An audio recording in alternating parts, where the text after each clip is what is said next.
This is LOA Recon with Good Vibe Coach Jeanette Ma, where we explore the ins and outs of conscious creation to manifest our favorite dreams come true.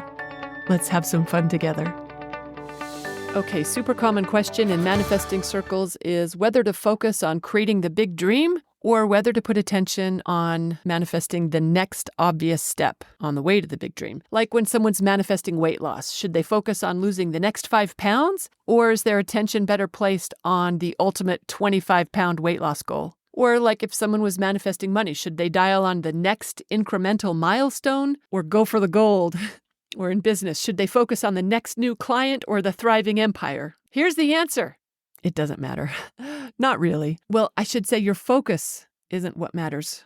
Next step, ultimate dream, that's not what we should be looking at to know which approach serves us best. What we want to look at is which focus feels better to us. Because the picture you're holding in mind or the story you're practicing in your imagination or however you're practicing your alignment to what you want, that doesn't matter nearly as much as your vibration matters. So whichever approach feels best to you, that's the one you want to go with. Because the feeling, the vibration, that's what counts. And you know what? That can change day to day depending on the mood. So it's worth staying open, feeling it out, so you know which focus will serve you better. If you get more excitement to dial on the big fulfilled dream, then that's where you want to go. Or if you get more juice, maybe because it feels more believable, to focus on the next step, then do that. It really doesn't matter. What matters is whatever feels better to you. That's where you're going to get the best manifesting leverage because it's all about the vibration. Here's what I would caution though. The examples I gave don't really represent this concept well, but sometimes we think we know what the next obvious step is on the way to our big dream when that's not actually helpful or accurate. Like, say my big dream was to be a mom. You know what? I'm not going to use that example. I hesitate to use examples that I don't really want myself because when we talk about stuff, it wants to come true, even if we think we're just pretending. So I'm going to think of a different example. Say I wanted to be a New York Times best-selling author.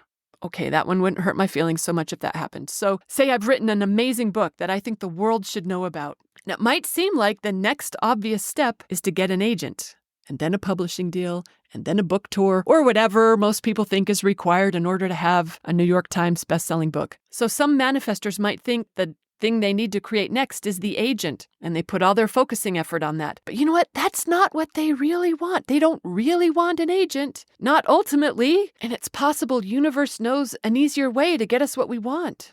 But we can only travel that path if we're not so focused on the hows, how we think we need to get there. When we focus on the true desired end result, we open things up. Universe can deliver things that we might not have imagined. So when someone asks, should I be creating the next obvious step or the ultimate desire? I'd like to know if that next step is really a required step or if it's a focus that might tie universe's hands or slow up the process. Because if it's you thinking you know how things are going to go, I would invite you to open your mind and let universe show you the best way. It might be a different way than what you were thinking. Maybe there's an agent involved, maybe not. Stranger things have happened.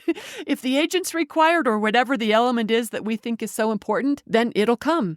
And universe might just surprise you in showing a completely different way to get you to your ultimate dream. I personally always get a little suspicious when I think I know so much. It's a good sign to have an open mind to be really easy for universe to play with.